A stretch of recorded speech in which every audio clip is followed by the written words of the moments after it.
So without further ado, I'd like to introduce some of the amazing folks on this panel today. Clay Casper is the founder of the Central Arkansas Harm Reduction Project in Little Rock, Arkansas, and is a reproductive Repro Action 2019 reproductive justice fellow and dancer. My apologies, Clay, for stumbling over. Next is Jakira Stewart, who's the Director of Operations at We Care Tennessee and the Regional TA Consultant for the Appalachia Southern Region at NASTAD Harm Reduction TA Center. A native of Memphis, Tennessee, she believes that every person deserves to be respected and have the best chance at living the life that they dream. She's a graduate of University of Memphis, earning a bachelor's degree in health services and completing another bachelor's degree in health services administration in the summer of 2021. Helping to groundbreak harm reduction in the South is now a passion of hers, and putting a new spin on her definition of saving lives, she centers sex workers' health and drug users' health. She has a background in reproductive justice, and she has served as a research assistant to Sister Reach's published Tennessee fetal assault research and focus. Your audio. Oh, my audio is kind of cracking.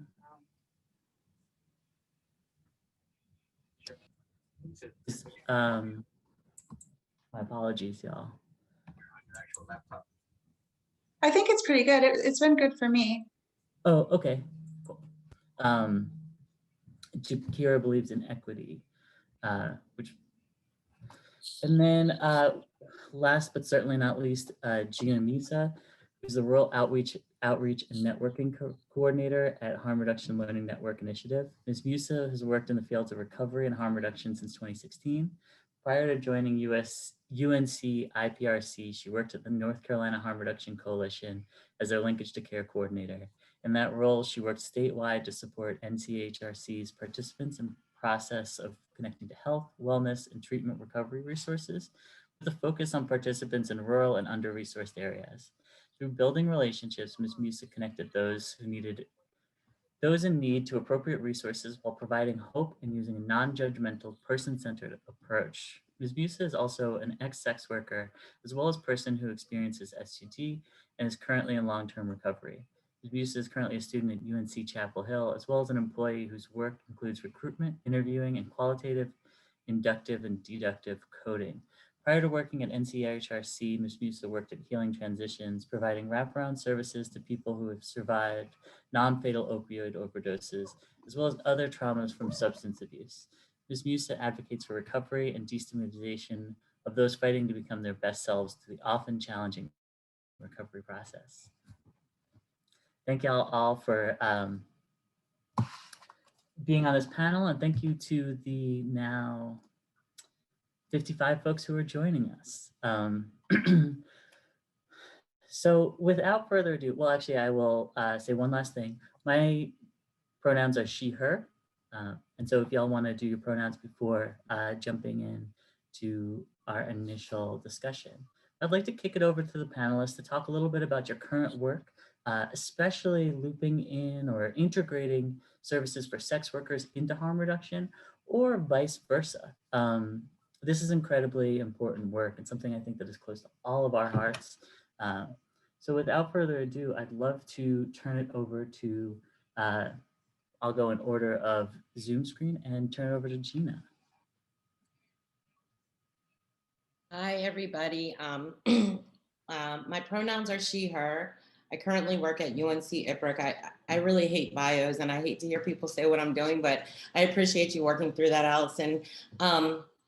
So the work that I'm doing now is we're building a network across a region, but in that work, I also still work heavily with individuals with direct services and linking them to care and just finding, listening to the individual and figuring out, how we can support that.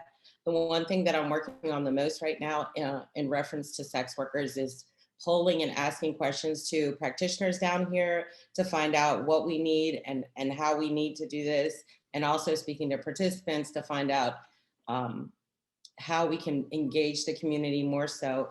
I think we have a wide variety of sex workers that engage with us due to SSP, and everything like that. I just feel like sex work needs to almost be its own entity, and we should not separate from, but it should be its own project, because I feel like it becomes an afterthought when we're doing exchanges, and not for the fault of us. I think we need to learn more, and also, be able to teach and work and have more resources available for the individuals doing sex work. So. Hi, all. My name is Shakira Stewart. My pronouns are she, her. I currently work for We Care Tennessee. We are based in Memphis, Tennessee. We are a trans-founded, operated, and centered org, centering sex workers, past and present, specifically people, folks of color. We incorporate harm reduction principles in our work, among others, helping folks to achieve equity in life that they envision. So that's what we do, or what I do. Thanks, Shakira. Clay? I'm Clay. I started Central Arkansas Harm Reduction Project here in Little Rock, or the CARE Project. We are a syringe access program. We have a drop-in center, and through a street outreach program. We've had our misadventures in trying to find the best way to serve sex workers in our community. For a while, since I'm a dancer, and it was kind of, it was kind of like being a dancer was able to fuel the development of my syringe access program, and then in turn, it was able to put me in touch with the community and better serve people around me. So coming from a background of a lot of privilege there within the desire industry, we have tried several different approaches that reach across different identity groups within the industry. And so for a while, we were trying to sort of build a workers union, like a general union here in Central Arkansas of sex industry workers. And for a lot of reasons, that didn't end up working out. But right now, our biggest focus is we really try to serve sex workers to the highest degree that we can through our street outreach program. Great, thank you all.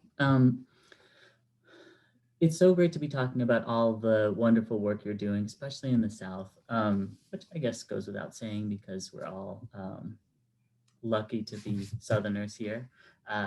So I'm going to pose a couple questions to y'all, to the group. But for those in the audience, let's save questions toward the end. If you do have something that comes up, I will be monitoring the chat as well as NASTAD staff too, so we could integrate that into some of the questions that are asking or that we're discussing. But we will be saving some time toward the end of the panel to take your questions, okay? So my first question, I think I'd like to pose to Gina first. We'll go in the same order. Can you hear me? Hey, Lisa. Can we just mute ourselves if you're not talking? Thanks, everyone. But that person sounded really happy, so I am happy for them. I am also extremely excited to see Lisa too. So, Lisa. Okay. So, our harm reduction conversations are often focused on drug use, right? And supporting those engaged in sex work can almost feel like an afterthought to our services, right? But we have harm reduction. If sex workers come, like, that's great, they're welcome too. What do you think needs to happen to make our harm reduction services more inclusive to sex worker health and sex workers themselves? I think in order for us to do this successfully, we also need to tag into the health departments and start building relationships where resources could be available to individuals that are doing sex work. So working with sex workers is great. I love it. There's a lot of hiccups when they actually ask for services, and we're still getting criminalized for the stuff that we do. But I think that specific and dedicated work that just specifically speaks to sex workers and, building these relationships in the community, but also like Clay was saying, like building the relationship in that community in order to be able to serve them on more of a basis than just syringe access and Narcan and condom distribution, but building these relationships. And then also being like, I'm very good at building relationships with resources because I need to know who to call. But I think it would be an education shift for all of us, because I don't know how welcoming it would be in a health department, but I'm definitely the person that's going to ask. So just starting there and starting to be deliberate about the work and making sure the voice is heard, but not overpowering, to be able to hear what's being received and see what's there. Yeah. Thanks, Gina. How about Jakira? I think that we being loving in a loving way, we need to be intentional about noticing that that's somewhere or folks that are left in the cracks of this work. So being intentional about the folks that we serve, meeting people where they are, asking questions if you don't know, where to go, where to start, what the needs are, asking questions and just being intentional, and knowing that these folks have fallen in the cracks of the work. Thanks, Jakira. And then Clay? I think that for us to better serve sex workers as a harm reduction community, the best place to start is just taking an approach through mutual aid that starts at the margins, because a lot of the people who we serve who are drug users are facing basically the exact same material conditions as our most marginalized sex workers. So anything that we can do that serves struggles that they face will cover both bases. Yeah, thanks. Those are such excellent points, and there's so much that I'd like to dig in a little bit more with y'all. Gina, you had talked about health department resources, and that really got me thinking about some conversations we've had in the past about the specific stigma of sex work, right? We can sometimes in harm reduction, especially mainstreamed harm reduction, talk about drug use and past drug use. A number of us on this panel ourselves, including myself, are former or current drug users. But sex work can be kind of treated a little bit differently. So how do we go about having those conversations and starting to really destigmatize sex work in a way that we've worked to destigmatize drug use? Right. I think it's a lot of education and a lot of speaking to individuals that may not be able to hear what we're saying, if that makes sense. So a lot of the work that's done in the SSP was data driven and also with storytelling. Correct. So it's like buying into and politicking, which they say is very strong suit of mine, but finding out, I think a lot of, and I'll just share this from my experience. I think that a lot of the break in between health departments and harm reduction is from lack of conversation and lack of knowledge of what each unit do. So in the health department, What's going on? I got my finger on the mute button. That's all right. I think there's policies and things that are attached, but when I'll just share a little experience when I'm working with somebody who's a sex worker and we go in and I walk through the whole process, just, what I mean? Because of the stigma, it's just kind of like, they automatically, so the stigma at the health department starts at the front desk when I enter the health department, correct? So even if I have a team and, that's going to teach on sex education, I have to get past all these hurdles because the belief is, so it's very hard to engage that community. I love when Clay talked about the marginalized and Jakira, like the cracks, like it's to get in there the same way we represented for SSPs. I think we need to lift up, health reform for sex workers, and also, just engaging it as an intentional thing, like not an afterthought, not like, okay, great, you're going to catch this date, but like, how can we support you? What can we do? I would love to see harm reduction housing first. I mean, but to not have to be abstinent to engage those services. I think a lot of what I see with health departments is the requirement is to be abstinent, and that's just not a reality. And learning how to deal with individuals on a day-to-day basis that aren't maybe not maybe they'll never stop using, but that doesn't mean they're not deserving of services. Yeah, definitely, Gina. Shakira, I want to kick it back over to you because in your earlier statement, you were talking about asking people questions. And I feel like I've seen a lot of folks in the harm reduction industry, or whatever we want to call this thing of ours maybe, um, who maybe haven't used drugs before they got into harm reduction, but still find ways to feel comfortable to ask questions about drug usage, right? I know that I've never injected methamphetamines, but I can still talk to a participant about their experience and learn from them. Why does it seem harder to have those conversations about sex work? And how do we bridge that gap too, so that people can feel comfortable, making sex workers feel comfortable to share their stories? I think that when you think harm reduction, it's been conditioned to be associated with drug use, and not saving lives, and reducing harm. So I think that as harm reductionists, we have to humanize sex workers the same way we have drug users, recognize our personal bias and stigma around sex workers. I think that that's the start.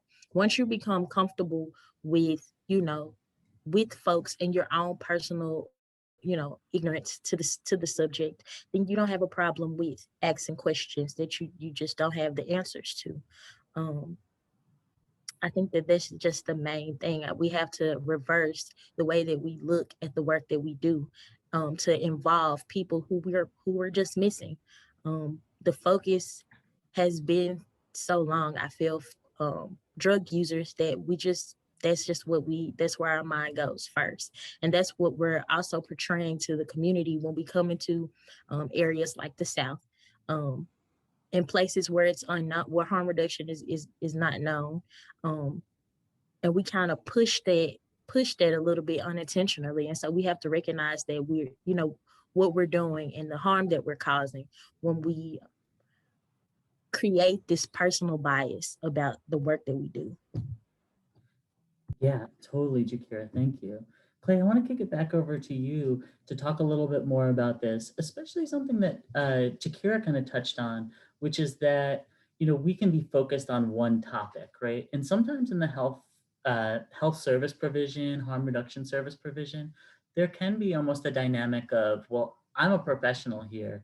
I know what's going to reduce your risk. So, these are the things I have to tell you. Do you feel like that happens with conversations about sex work when we're discussing this with our participants? Oh.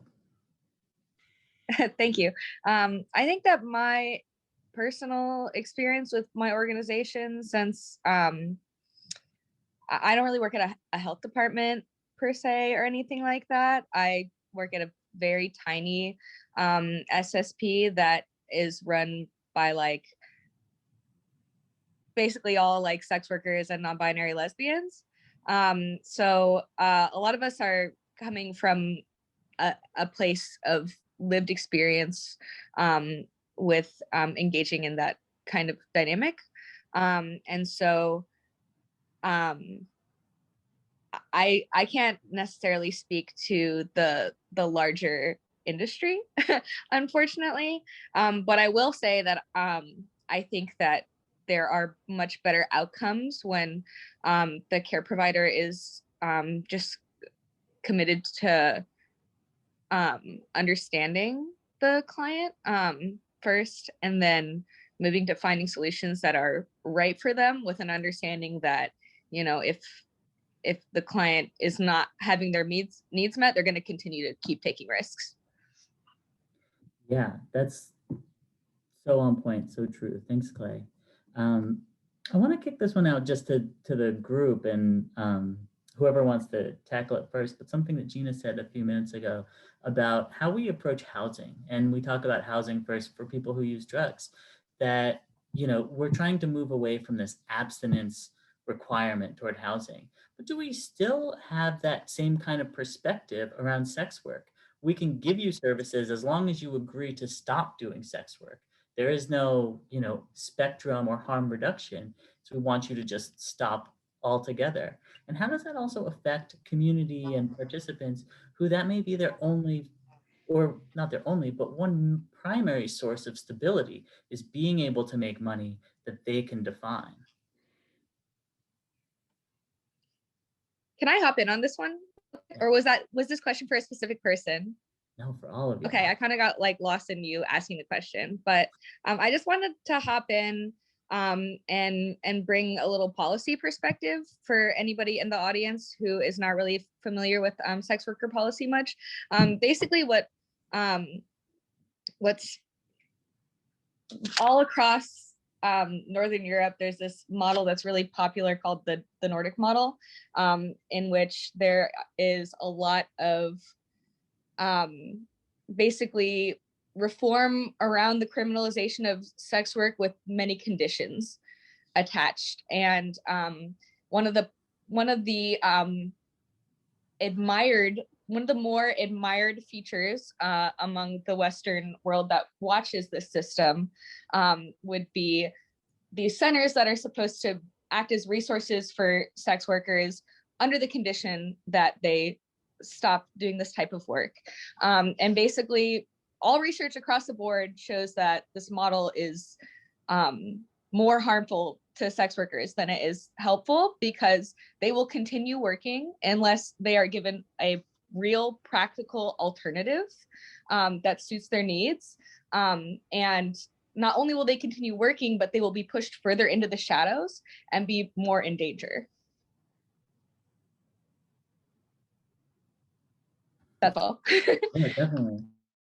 I also think about like in Las Vegas and parts of this country where you have to register, and many of our community members, friends, family aren't allowed out at night in Las Vegas because of how those laws end up actually being enforced in practice. But I'd also love to hear, Gina and Jakira, if you have perspective on some of those topics. I think that there's respectable sex workers, and then there's sex workers that we kind of shy away from. And I feel like that plays a part in these models. I feel everyone deserves housing. That's just, everyone deserves housing. And I feel like it's unfair to come in and decide what's best for someone without asking them, why they're even doing it. It's just, on a basic level, why are you? So that you can address the problem. But instead, we're coming into communities, deciding what's best for someone. Based on what we think, is right or wrong. And I feel like that's an issue. It's always going to cause harm in any community when you come in uninformed about, what's going on or the why. You can't make decisions on the outside looking in a state of privilege. You're sitting on privilege. Yeah, I couldn't agree more. I'm sorry, Allison. So I think like when I heard you ask that question, I was thinking of like when I was doing sex work, and the first two things they asked me to give up was doing sex work and stop using drugs. And those were my two securities, right? So that's the first thing I need to do in order to be able to be like the person that they're able to help. And I thought about it and I was like, well, I didn't think about it at the time. I was just like, yeah, like if I'm dope sick, I can't hear you, right? Like I can't hear anything. And also if I'm broke and my phone's not ringing, I mean, like I was a street sex worker and I also did it. And, when I finally realized that everybody was in a hotel working off a phone, I was like, oh, but I was old by then. But what I'll say is that, there were different things that happened being on the street than being in the safety of a hotel room, and not saying that violence doesn't happen, but more vulnerable as the street went on. So, it's really hard for us to come in and say, I live in North Carolina and I don't know how familiar or what like the high scale part of where you guys live is, but like Chapel Hill is really expensive. Most of the girls that I work with could afford a house. But the problem is, as they're doing sex work, they never have the stability. You can't rent a house, resources aren't available. So they're steady, like making money to spend money in order to survive.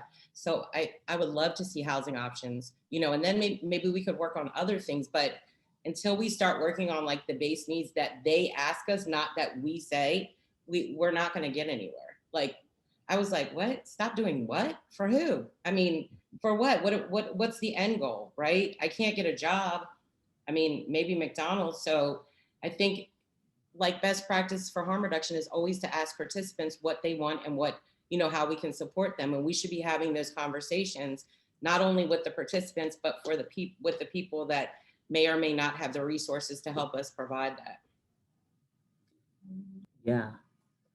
I mean, I just also want to say something real quick about, I'm just so over the moon to be talking to y'all on this panel and to be having the privilege of moderating it, that it's going to be hard every time y'all stop, you know, a statement for me not to just be like, hands up, you know, couldn't agree more.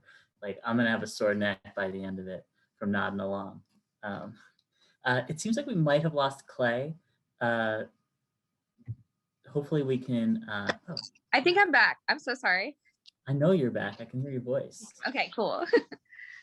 Yeah, my connection just suddenly shut out. Let's see if I can pin you back to the top. Oh my gosh, thank you. There we are. Great. Well, just in time for the next question, right? Which is kind of going back a little bit to the first question, right? How do we widen the lens of our harm reduction services to be inclusive and accessible to sex workers who don't necessarily have the same overlap with communities of people who use drugs, right? Like, so that we're not creating kind of people who use drugs who also do sex work, and then for some reason way down the list, past number 3 is just, you know, sex workers themselves. So how do we widen that lens when it comes to our services? I think that a really great first step is asking these communities of sex workers in your community what they need. Just building relationships with them, especially if you're not aware of their needs. They can definitely tell you. I came up with like a little short list of resources that I think are really great and actually pretty easy for programs to build into their repertoire. One of them is like the noise making self-defense tools. Those are really great to be able to offer if you're working in a street outreach program, to be able to offer those to street-based sex workers who may not feel comfortable carrying a weapon per se. I think that another really great way to serve sex workers in your community is to have at least one person within your program know how to use misoprostol. And this is especially pertinent in the South because we're seeing so many abortion bans happening currently. And so I think that that is really great. And if anybody is interested in having a training for their organization on learning how to hypothetically do an at-home abortion, I really recommend reaching out to this organization called ReproAction. They do really amazing trainings on how to use misoprostol hypothetically. And I'm trying to think of other like simple supplies to build in. For any programs that don't have it on hand, the female condom is a really awesome resource. And it's especially great for sex workers because if someone is a street-based sex worker, or if they're, you know, working in an underground brothel or something like that, they can insert this condom vaginally before having an encounter with a client, and, you know, then potentially not have to have that conversation, or at least not to have as much of a conversation about using a barrier with a client who may be difficult. Oh yeah, anal sex. That's somebody just put in like the little conversation down below that these are good for anal as well. And that's true. Yeah, thank you, Clay. Gina and Jakira? Took all of the great resources she gave them out, but valuing lived experience. So hire some sex workers. Hire someone that knows and has been there before. And if you don't want to do that, if you don't feel comfortable doing it, no shame. But if you're not going to value lived experience, then get out of the office and on your feet Know your community. Get out and see go in those areas that you might be afraid of, out of the books and into the community. Ask the needs, like Clay said, ask what people need, you know, and work from there.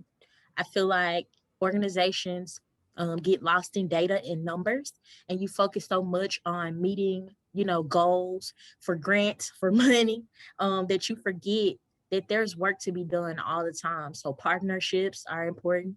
See what people in the community are doing work, or in those communities already doing that work, and partner with those folks. Recognize your harm. So sometimes people just need to hear, hey, you messed up. I feel left out. Listen to that. Take that into consideration when you're doing your work and when you're reworking for the next fiscal year, or, you know, in general. Just listen to those folks and take that feedback into, you know, into your hearts. Shakira, such excellent points. And while hypothetically, I would really agree with your data point, the fact that I am on a panel tomorrow called What Can Data Do for You means that I probably shouldn't agree as wholeheartedly as I might feel. But Gina, like when we talk about widening that scope of harm reduction towards sex workers, and especially for communities that, you know, are falling through the cracks, as I think has been mentioned like multiple times through this.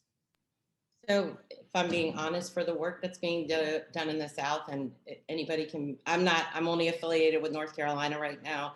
I haven't done any direct services anywhere else, but what I'll tell you is that the lens is predominantly white, and we're doing SSP work, correct? So we may or may not like have sex, we have sex workers that are engaged in that work. But I was speaking to a situation the other day, and I was speaking about, what about the individuals that aren't doing substance use, right? Or aren't, like, are we intentional about working with them as well? Because, you know, the funding comes from, like Shakira just said, the data and all of the paperwork. And so we can fund that, right? But then we have this whole, like, if I'm being honest, we have this whole other circle that's sex workers. And then if we're being honest, we have Black and brown people that we're not even talking to, because we're speaking syringes and they're speaking pipes or stimulants. And so we're not engaging in that community, and we can't get into that community because the individuals that are taking the funding are not asking the community what we should do in order to help them. But there's so many circles, and I know this, like, I would love to silo each,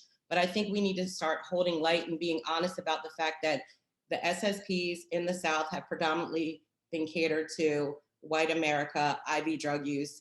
And so once we can own that and say, hey, how do we move forward with this, right? And not go in and say, hey, you know, I remember thinking to myself, I was like, man, like, why am I not engaging with anybody in the community that is Black and brown? And, you know, I never shot dope before I came down South with anybody who was white. So I was like, what is happening? But we're not speaking the same language. We're going in there, and if I was criminalized, and historically everybody that smoked crack was going to jail, and now all of a sudden we have this opioid epidemic, and it, you know what I mean? Like, it's an epidemic, people are dying, right? But there are a lot of white people. Like, are we intentional about getting into these communities, or are we, I think we need to step back, look at where we are, look at what we've done, which is great work, but like in the midst of that, like, who did we leave out? And now it's time for us to make reparations in those areas. That's just me though. I think, I mean, just judging from how many of us are nodding our heads, I think we all are there. And, you know, especially too, right, we've had this conversation within harm reduction about safe injection sites and converting that to safe consumption sites, because that's more accessible and also speaks to the unfortunate history of racism in these services. You know, what is the kind of equivalent conversation to have here? And also, I'll kind of add to that too, to make it a little more juicy of a question. What are the other services besides, you know, the standards? Like, well, we have condoms and we have a bad date list, you know, so sex workers are served here. Like, you know, what do we need to do to be pushing that envelope? I think that unless anybody else wanted to talk first, I feel like I'm talking first a lot. But I think that a really great place to start for building out like further services for sex workers is to just start by talking to an organization that primarily serves sex workers. and seeing what's popular with them, or ways that you can partner. There's a lot of really amazing ways to partner with SWAP, and their new leadership is really amazing. I know that my friend Alex, who is the chapter coordinator there, even started like a free online therapy program that's specifically for sex workers. And so just stuff like that, like we can build in so many, especially virtual resources right now during the pandemic. There's so many ways to coordinate with other programs that have already spent a lot of time and energy developing things to be available for sex workers, and you don't have to reinvent the wheel. I am in the big bad Tennessee. Well, we are not friendly to women in general. But more specifically, I work for a trans org. And so partnerships are important. Somebody took what I was going to say, but legal services are super important. Tennessee is really bad with HIV criminalization. And so sometimes people don't know how to navigate or can't afford to navigate the legal system. So partnerships, legal services, just seeing what other people are doing. I know that there's not very many sex worker orgs that I know, center orgs in the South that I know about that are, up and running officially. So there's going to have to be some street work being done. Partnerships in other places where they're a little bit more progressive than we are. You can't be stingy with this work. It's enough room at the table for everybody, and we're not going to be the answer to everything. So working with the people that you serve in your community, knowing your community, and working with those folks in the services that they need is a start. And it's just going to be a start. So even just acknowledging that I am one person and I can't save the world, but there are other small people that can make big numbers. I don't know if I can say it any better than they both said. So the one thing that I learned during COVID, and like one thing I'm really big on collaborations and like meeting with resources and shaking hands and kissing babies. But the thing that's happened, first of all, like I own the fact that I don't think we do a good job here, right, with sex workers. I own the fact that it's an afterthought. And because of that, like what I say is we need to reach out to other organizations and learn what they're doing based on what the needs are of the participants that we're serving. So that what would that look like? It would look like a horizontal learning network, right? We're learning from them in order to carry this on. But the first thing is I need to get in the community and find out what they need. You know, so many, I see a lot of projects like come up and I'm like, did anybody ask anybody if they needed that though? You know, they're like, oh, people aren't engaging. Yeah, like I don't work on any project and I don't work in any situation where the question or the project isn't based on the needs of the individual. But like Clay was saying, and Jakira as well, like if I'm being perfectly honest, the work that I'm doing is one-on-one with somebody who's doing sex work. And and the only knowledge that I have is the knowledge that I've learned, right? Or what I've experienced. And that's great, but I just feel like we should broaden our base. And in order to do that, we should be reaching out to other organizations in order to learn like what we're able to do here and what that would look like and how we can be deliberate and intentional about the work that we're doing. I love sharing resources. Like, I think the more, Jakira said it, like none of us can be everything to a participant. None of us can. You know, I learned that in linkage. Like I can't be the outreach person and the linkage person because an individual goes to treatment and then they come back and they feel like they failed me. So the more people we have in this continuum as individuals are walking their path, the better suited I think the individual is. Amazing points all around. One thing I want to pull a little bit out of there is how we can use, for some of us on the call, who may be either at a CBO, a health center, an SSP, or a health department, how do we use our privilege to push those services forward? I hear a lot of, we can't do this, we can't do that, but not a lot of discussion about what just our voices may, like how our voices may carry farther because of our privilege of being in these kind of, being on a Zoom call every day, like having the ear of important people. So are there ways that you think that organizations can plug into policy or pushing the envelope in that way? I think that you can use your power in constructive ways. You're in, just like community orgs are in places that the health departments can't be in, or they know things or just are hip to things that the health department just doesn't know, or places that they can't be in. Health departments are in places that community orgs cannot be in, and they have they have privilege, so they can be plugged in by using that power, listening to the community, partnering with folks, seeing what folks need help with, recognizing their harm, and calling out things that do more hurt than help, such as some of these policies that weren't, some of them were not intentional to be harmful, but they are, and sometimes the health department specifically can be harmful to community orgs by pulling rank. We just have to be held accountable on both ends. Yeah, thanks so much, Shakira. I don't want to step on Gina or Clay's toes if you want to wade into that, but I think that I feel like I have nothing to add. well, how about this, shifting gears a little bit, right? We know that there are not only internalized stigmas, but also external stigmas when we talk about drug use within harm reduction, and also the folks that are outside looking in.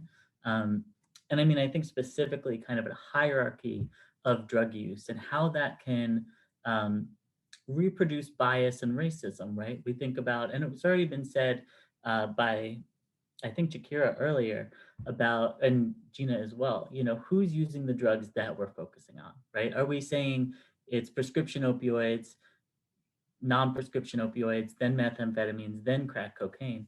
Do you feel like we have a similar kind of stigmatized hierarchy of sex workers where we think of maybe doms, dancers, escorts, and then street-based sex workers? And how can we disrupt that as harm reduction service agencies and harm reductionists?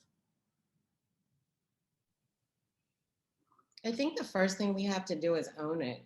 I think that, I'm really glad you broke that down the way you did as far as not like opioids. And because once you get to meth, there's no more conversation, right? So the conversation is dull. Like as far as for funding purposes, I have yet to see polysubstance funding, but then again, I'm in the South and there might be something going on in the background that I'm not sure of.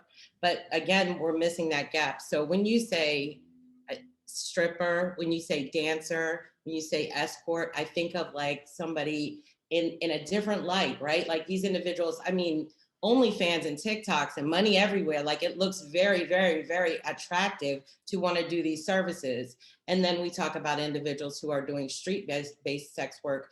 And you almost want to put the word prostitution on it because I think we still view it as such, or at least I had to do a lot of work because I look at a dancer and I say, oh, there's a difference here. So like bringing that, like for us to own the fact that we're putting in these biases and seeing how, like Shakira was sharing earlier, are we causing more harm, right? Do I engage the community the same way that I would, it's kind of like when I think of a dancer, I'm like, oh, she has it all together. You know what I mean? And then, oh, we have to do street outreach.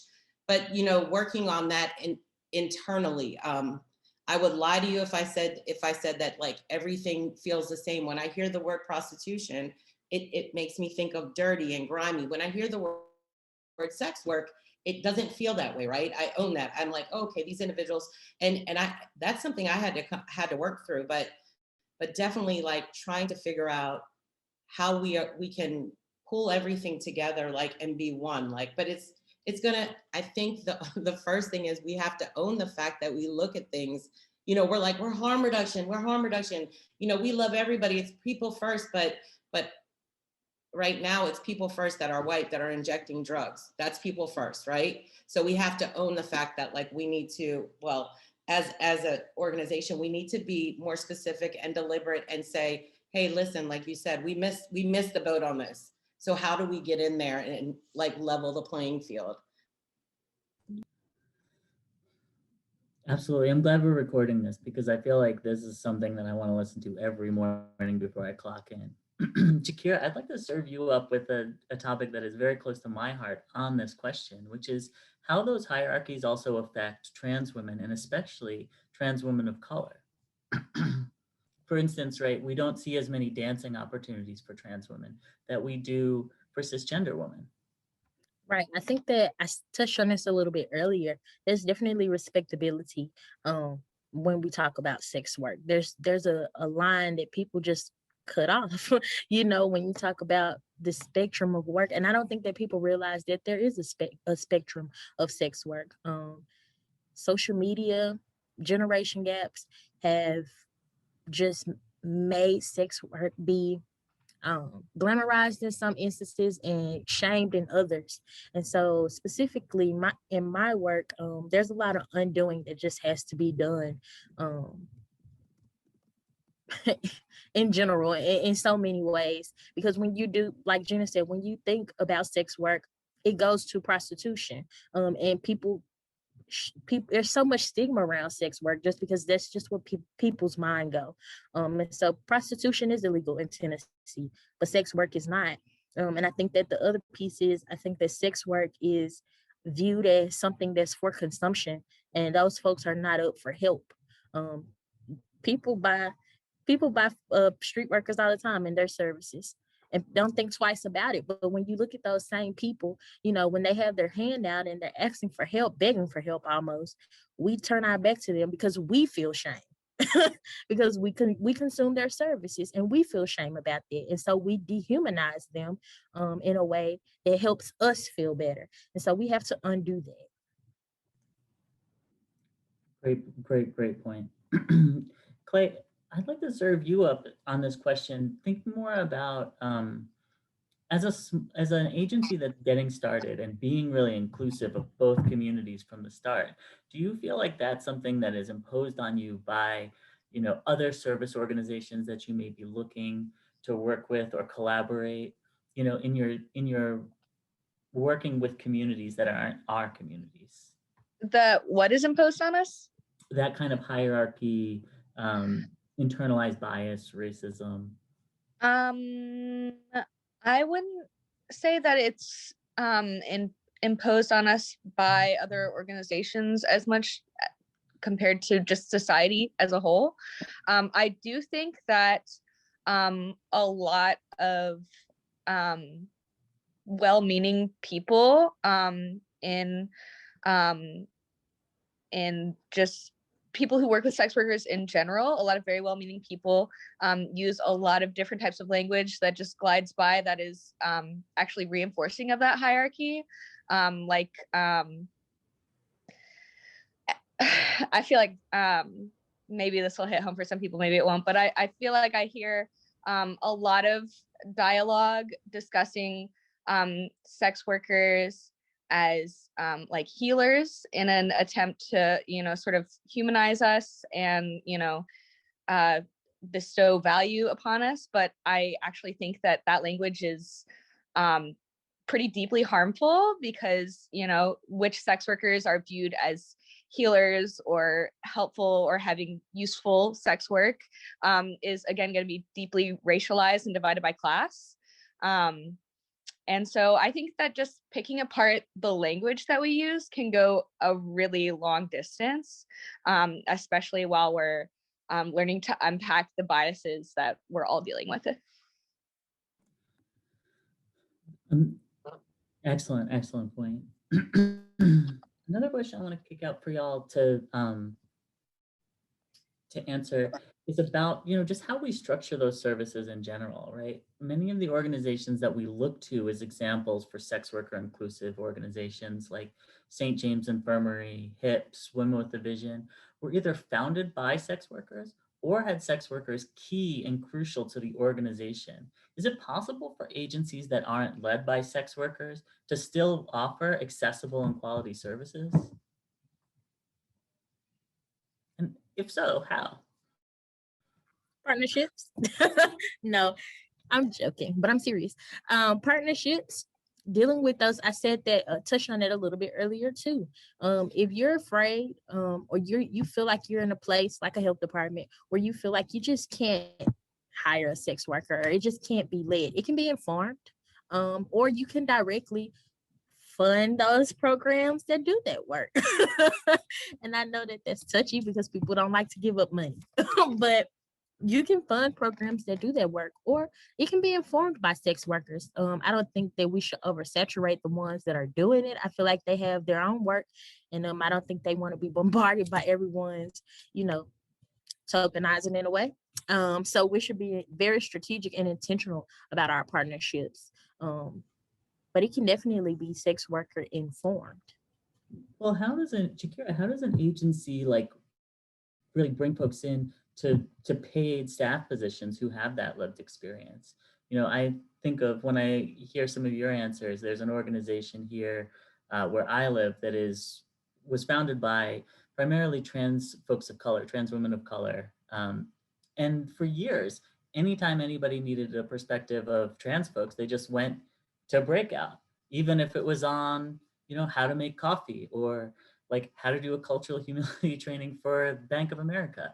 But, those folks, like, they're the group of trans folks. So we just asked them questions on trans issues, when a lot of those questions probably could have been answered by hiring trans folks. So is that something that you've seen be successful in either your organization or organizations you work with? So yes, that's exactly what we do. Our staff is 97% trans. We censor sex workers, and so majority of our staff has done sex work on some scale, and still do, honestly. Some of them still do. And so you just have to be intentional about what you're trying to do. Set out a plan, make sure that person is on board with what you're trying to do. And it takes work, because you're meeting people where they are. But just because someone does sex work does not devalue their what they bring to the table. I think that goes back to that undoing of what's in your mind, and how do you view sex workers. And I think that has to be done on the executive management level. Before you can even hire somebody, you have to look at how you view sex workers. Here, it's not a thing. It's not a thing. We are the people that we serve. But in another situation, you have to look at your own personal bias, your own life and lived experience, and how do you really feel about this situation? Is this just a project that's going to propel your finances for the year, or is this some work that you're really trying to censor? And I think that if you start there, it's everything else falls in place. Thanks, Shakira. I wish the organization I work for was 97% trans. But speaking of which, Gina, you mentioned health departments earlier. How can we spur health departments to be hiring more sex workers, trans folks, and people of lived experiences? Again, I'm going to speak to North Carolina, which I'm sorry, like, even with the other states, this is the state that I'm most familiar with, correct? So what I'll tell you is that, not even to touch on the sex worker part of things, but having volunteers that come in that help out at the SSP, there's a lot of red tape and there's a lot of things that people have to go through. And that's not to say every health department. I know health departments out west that have peer supports, which is kind of this tricky thing, right? Because peer supports are primarily people with lived experience, and this is what they choose to do, and now they're helping people. But because I'm Gina and I'm just going to say it, what happened was peer support became this huge thing. So everybody became a peer support, and they're like, oh, you're recovering from a car accident. And that's maybe not the individual that I want to engage who might have lived experience, but it became this lucrative thing, which we see so often, and everybody got trained and everybody was a peer support. And I don't think everybody with lived experience should work with individuals that are, that's just me. But what I'll say is bridging the gap with the health department. I think the one thing that we learned was to go to places with low barriers, right? So going to like Oak City Cares, which is a community-based place where people can come shower, and like going there and just making our presence known. More so, like, I'm not, everybody's always like, when you want to change something, you start at the top. Like, for change for me is like to go into places like the library and offer a training for Narcan or naloxone, and just bringing awareness to the situation that individuals that are unhoused may or may not, be there because it's the complete low barrier. But I don't start at the health department. The health department, I have a great relationship with them. I do. Now, I had to get them to buy in to give gift cards to individuals that were doing sex work. And I made them meet the individuals because they're like, we'll give you the gift cards. And I was like, no, because I feel like you have to engage with the population or it's just like, I'm in charge. And so I don't ever want to be the dictator of anybody's life. And so in order for you to get a gift card, you have to be nice to me or I have to show up. No. So I think just pulling in the health department at whatever level they're willing to be a part of and whatever policy. I think one thing about COVID that I'll tell you real quickly that I heard across the map is that every SSP that's in a health department is not a great idea when you have a pandemic and you have individuals that need to access that, but the funding is going there and it would have probably been better suited for community-based organizations that were able to do mobile outreach, but we don't learn things. We think we know best until something like COVID hits and then we're like, oh, maybe these individuals need to be doing that work. Because I went to the health department here and it was like going into Outbreak, the movie. I had to spray down. I was like, what is happening? I just need to get a paper. But I mean, it's just, I think we learned a lot from COVID also with things like methadone being able to be taken home when it's funded, when we don't do that necessarily when it's not, it's all this red tape. So COVID brought a lot of stuff out. We'll just see where we go from here. But I believe to build in the most low barrier places where individuals would access and start there and build our way up. But yeah. Yeah, I mean, such good points, Gina. Especially just how accessible those services are. This is my last question that I'll put out to all y'all. And then there are a number of questions in the chat that we've been keeping an eye on, and we'll also open it up in a way. I want to start with you, Clay. So if we've the 65 people on this Zoom call all leave and really start pushing to make more equitable hiring and accessible hiring practices, but now you have some folks of lived experience within your workplace, is that it? Are we kind of done now that we've hired one or two people who have lived experience? Or is there ongoing work that organizations, health departments, SSPs need to do to further support their staff who may be either former or current sex workers? I'm trying to collect my thoughts for what might be the answer to this. I think I haven't necessarily thought too much about this, but my mind goes immediately to what kind of health insurance and mental health support the organization might have, workplace policies around, ways that people can and can't talk about sex work and making sure that the sex worker is not somebody is, I don't know, emotional sounding board, basically. I feel like a lot of, ways that we would protect women in the workplace would be mirrored here. Yeah, definitely. And yeah, women or trans people or really anybody who's marginalized in a way that has a relationship to gender. That actually serves up something that I kind of realized and I want to acknowledge that we didn't really talk about. I think that we actually, I do, when I think of sex workers, I think of other women based on just personal experience, my community, my friends and family. But there are both cisgender, trans men, masculine folks who are doing sex work too. Are there other ways that we as harm reduction organizations or a harm reduction community should be focused on supporting, broadening that view?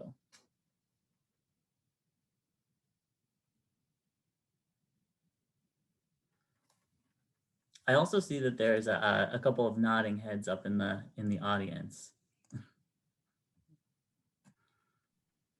I think that it would speak to what we've already talked about, and that's just engaging in that community. And because I may not be as versed, it would be finding an individual who is versed in building that relationship and having that individual to steer us in what way. I'll tell you, I know that we have a huge male population that if you think that I I am advocating for the women, I need to be screaming even louder because, you know, at least sex work, or being honest, sex work is, everybody looks at it like a female thing, but actually, you know, the individuals that are males are, we talked about those circle, they're even further outside of the circle. And so just the same thing, I would do the same thing that I would do with all of this. And that's like, start finding somebody in there to start helping us build that relationship and that rapport. Because if you thought the women were a subclass, they are third world citizens, or at least that's been my experience. And I'm not knocking North Carolina, we do amazing work, but we also need to be doing a lot more work. And I'm just honest about that.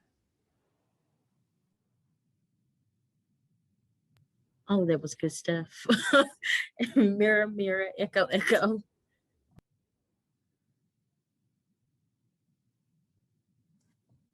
Well, I appreciate y'all answering some of my questions. At this point, like maybe we can, it's 1:45, so we'll kick it out to some audience questions. I'll start by reading through some of the ones in the chat box, and I'm gonna go backwards so that anything that we might have touched on, you know, we don't have to re-ask. So Arisha in the chat had asked, what's the role people of faith can play in edifying and centering sex workers? I think that in the South, the South is very special when it comes to religion and churches. And so we have to take a real hard look at, as touchy as it is, who is in charge? Who is at the head of these organizations? How do they view this issue? Again, I made the comment that sex work is often viewed as something that's for consumption or use, and these folks aren't worthy of help. And so we have to look at the messages that the people that are at the top of our organizations, what are they saying and what are they doing before we even make that ask. And then as a step, I mean, a second step after that would be, you know, maybe doing a soft ask. So knowing that community that church is in, I think is a job that I think that we don't really look at. Whatever community a church is in, they are responsible, I feel like, for their church members and that community that they're in. And so if you know the people that are in your community, you know what the needs are. And so let's address those. And I feel like a call of action that people in the church can do is ask, what are we doing about this population of folks? And not just sex workers, but drug users, because I feel like, again, like she said, trigger warning. I just feel like churches get to decide, and they do, rightfully so, but they decide who is worthy in a community that they, I feel like, are obligated to. I want to just say this, so and this is probably going to sound manipulative, but it's really hard as a Christian, if we play on the Christian base and we go, so when I was at NCHRC, we did a lot of clergy breakfast, and we just went in and we were saying, you know, and building that relationship with them. But the funny thing is, like, at the end of it, like, if I claim to be as Christian as I am in this church, this would be the person that I would want to help the most, right? So having those conversations, and definitely a trigger warning, because it's not always well received, you know, and advocating for individuals that are like, I remember sitting there and they're like, there was a guy on the bench, and I was like, that should be the guy that you're helping. But, you know, and forgetting that our Christianity, because we automatically put stigma to this individual, like he was sleeping on the bench outside. And I'm like, that should be the individual that we're engaging. But, you know, it takes a lot to, I really like Jakira's point, because it is, who's at the head of that? Like, I don't know about y'all, but most churches that I'm aware of are all male dominated, right? So you might get the congregation, but you have to change the view of the individual that is giving them their information. And that's a lot of work. But definitely, I mean, have the conversations, play on people's Christianity. And the one thing that I know that I hate to do, because I hate to do it, but it's so necessary, is there has to be storytelling. Right. And you have to, as much as we hate to say that, because everybody's like, what's successful? And I'm like, somebody that made it through tonight is successful. Right. But that's not, but selling the story on how individuals are trying to engage and, I mean, the storytelling goes a long way, especially I think in faith-based communities. So they might not like every story though. Well, Gina, that actually really reminds me of something I read in the paper a couple of weeks ago about a statue called Homeless Jesus, which is a bronze statue of a person like under a blanket, and the only thing you can see is their feet. And apparently, it gets the police are called to remove that homeless person from the park, like basically once or twice a month. So I think that really goes to the point that you're making. Yeah, I think we I don't know how we end up doing this, because with the opioids and the SSP, but like somewhere along the line, there's still this bias of individuals that are, like you said, homeless in the park, or individuals like it's so bizarre. And like, if I'm right about anything, I need to unlearn a couple things that were taught to me, and also practices that I carried with me. So.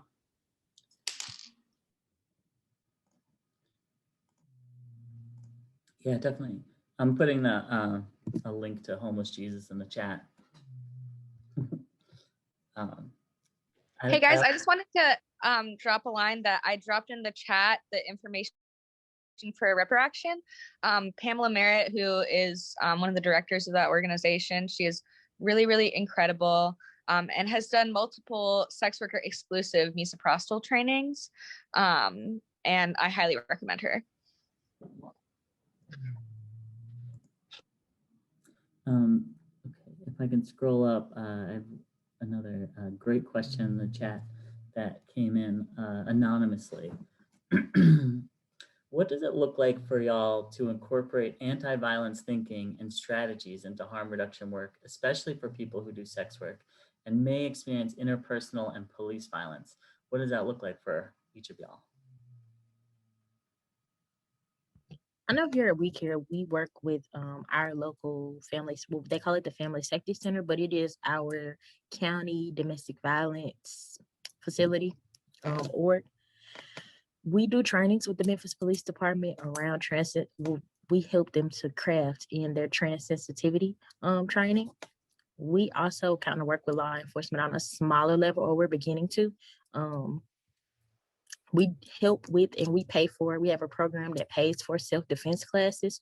So that's some work that we're doing. Thanks, Shakira. Yeah, I'm gonna also say that whenever I think about, anti-violence or preventing violence around sex workers, my mind will stray more towards arming sex workers, I will say, and making sure that they have the tools to protect themselves, because it seems like that may be the most effective way to solve a problem when Johns seem to be inherently violent.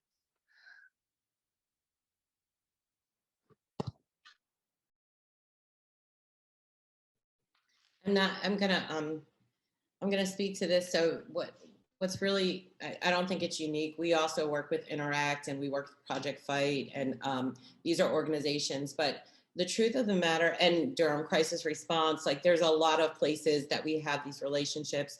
But I'm just going to say this because we only have a few minutes and we can't go down a rabbit hole.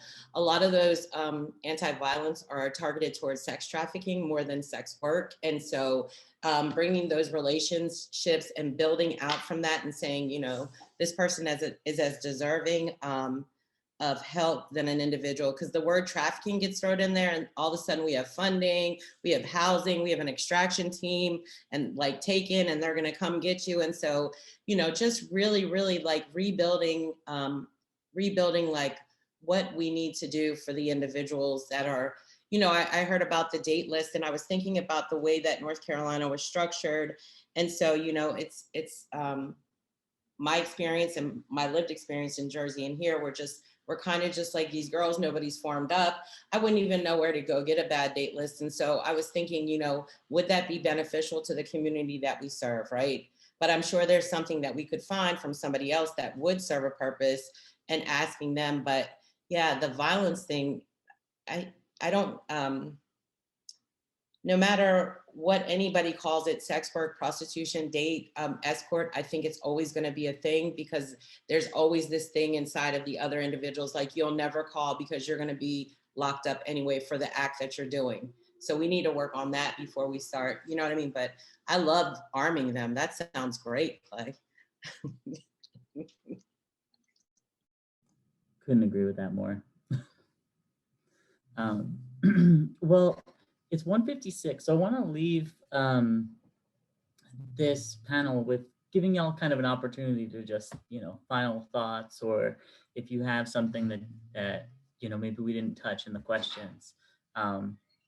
If you don't mind me starting, because I don't want to have the last word as the moderator, I want to wrap something about anti-violence work into our previous question, which is that we often think about trauma-informed care. How do we think about trauma-informed workplaces? If we're going to be prioritizing peers, sex workers, and people who use drugs in our hiring practices, how are we actually protecting those folks? How are we making sure that they're not experiencing either microaggressions or outright violence in the workplace? And if they are, is that also contributing to the fact that we can't seem to keep certain marginalized communities employed at our agencies for more than, short periods of time? Okay, who wants the first last thought? I would love to throw in a little food for thought in terms of the topic of education for people who are not sex workers. Since there is a lot of information being heavily circulated online by the most privileged sex workers, especially right now in the age of OnlyFans, we see all these sex workers who have massive platforms on the internet whose views don't reflect the lived realities of sex workers that we are more likely to work with within harm reduction. And I think that it is extremely beneficial for any of us in, did you guys hear that? Yeah, I didn't mute that. Okay. So I think that it is really good food for thought for everybody working in this field to first of all read literature on sex worker rights and take a lot of time to think about the relationship between consent and money, because we see so much rhetoric circulating around participating in sex work being a feminist act. And I know that for a lot of people who view that as consumers of sex work, it might be very different from the reality of most people working within it. That's all. I feel like it's a little bit of an incomplete thought, but it runs through my mind a lot. No, it's such an important point, Clay, and I really appreciate you bringing that up.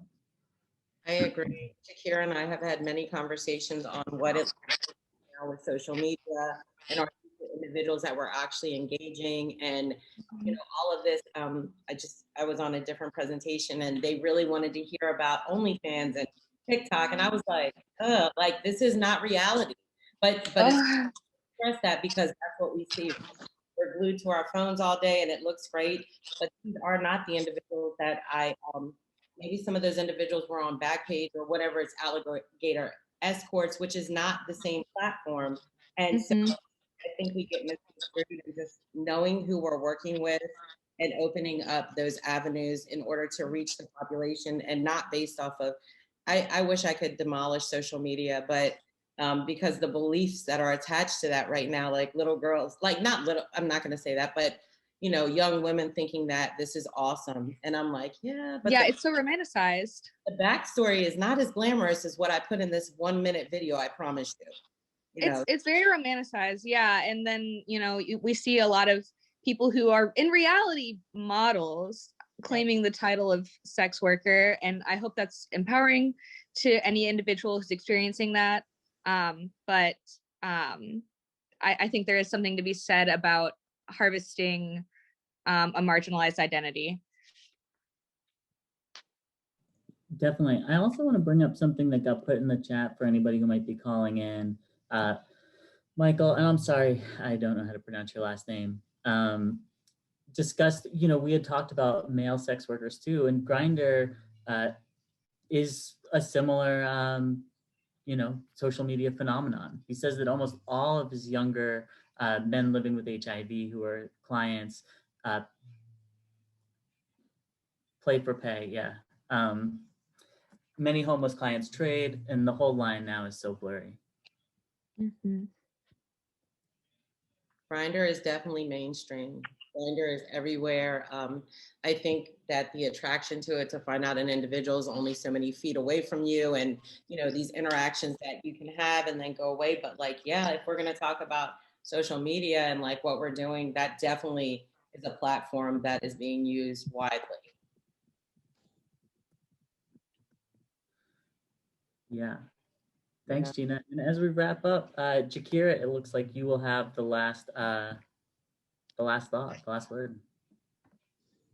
I just want to thank everyone, all 60 something of y'all for trusting me, in my opinion, being in this crazy brain of mine.